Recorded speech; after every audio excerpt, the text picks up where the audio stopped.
esse é o Review Quadriláteros. As histórias atuais do Demolidor, escrita pelo Chip Zdarsky, ou alguma coisa parecida com isso, elas têm um mote extremamente batido, mas extremamente interessante. Elas mostram certas situações do Matt Murdock e seu alter ego Demolidor, tendo de novo a sua identidade secreta e não conhecida por todo mundo, como alguns autores resolveram meio que quebrar o brinquedo ou destruir o brinquedo para as próximas pessoas que iriam brincar, né? Vamos deixar a identidade do Demolidor com que todo mundo saiba. É um dos personagens que eu acho que pouco funciona se você souber quem ele é, mas isso não é o caso. E ele tem brincado muito com o personagem, tem brincado com o Rei do Crime, que é mais uma vez aquela coisa daquela figura que tem um poder e é meio inatingível, mas ao mesmo tempo é uma pessoa execrável, só que de uma forma meio diferente. O Rei do Crime tem sido há algum tempo prefeito de Nova York, então vamos pegar uma outra coisa requentada que a gente tem aqui da época da Guerra Civil, em que é o controle da atividade de super-heróis, e vamos trazer isso em vez de uma visão do país inteiro, vamos botar isso dentro de uma visão da cidade de Nova York, de repente uma lei muito mais limitada. Mas como Nova York tem a maioria dos vigilantes mascarados,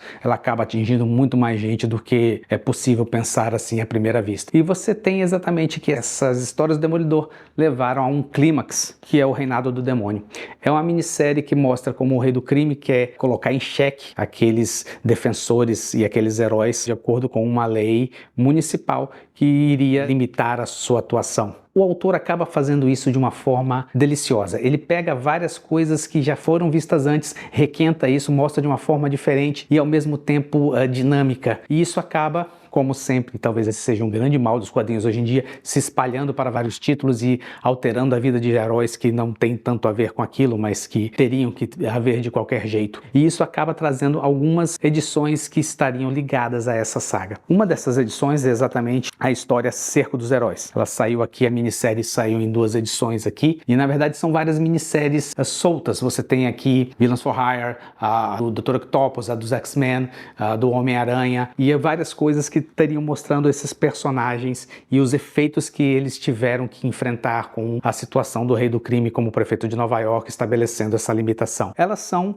literalmente edições completamente descartáveis. Se você não ler elas, não faz diferença absolutamente nenhuma. Se você ler, também não faz diferença nenhuma. Elas são histórias que você pode até se divertir, mas elas não são tão necessárias para a compreensão do texto ou para a compreensão da situação quanto elas querem parecer que são. São edições que, se você não ler, como eu disse, não tem nenhuma diferença, e que talvez, tirando do Homem-Aranha aqui, apesar de que esse Homem-Aranha, para quem está acompanhando as histórias atuais, não é exatamente Peter Parker, então não vem ao caso de ser exatamente o Homem-Aranha, ela faz menção a certas situações e certas coisas que, como eu disse, não são tão necessárias. São extremamente descartáveis e que, para ser absolutamente sincero, não fazem diferença nenhuma. Aquele tipo de coisa que você lê e você se pergunta, eu vou realmente ocupar meu espaço da estante com isso aqui? Mesmo que eu releia o Reinado do Demônio um dia, eu vou reler essas edições? Fica essas dúvidas pairando no ar. Da mesma forma, os títulos mensais acabam tendo seus efeitos com as circunstâncias. E talvez o único título que tenha uma maior relevância com relação a esses efeitos seja exatamente do título do Demolidor, que não tem aqui as histórias do Demolidor, mas tem algumas histórias da Elektra, que está com o uniforme do Demolidor, que ela tem usado esse uniforme há algum tempo nos quadrinhos, e acaba tendo algumas coisas e algumas circunstâncias, alguns ganchos que vai ter a ver com as histórias do Demolidor após isso. Então ela talvez seja a única edição que você realmente precise ler ou mereça ler com relação a essa minissérie, além da minissérie principal. Algumas, como O Cavaleiro da Lua, são tão pouco a ver que você tem aqui que em várias páginas o efeito que você tem dele com o Reinado do Demônio, que é chamada de capa, são apenas poucas páginas e que não tem realmente muita diferença. E que isso é interessante, porque também não deixa que o autor da saga do Cavaleiro da Lua tenha que se perder muito em algo extremamente longo ou que tenha que escrever várias edições com relação a isso. De um modo geral, as edições também que repercutem isso, refletem isso, alguma coisa nos Vingadores, alguma coisa assim, elas são desnecessárias. O que você precisa para ler o Reinado do Demônio talvez seja a série mensal do Demolidor, e nem isso se você quiser. Ela está realmente aqui nessas 2 edições,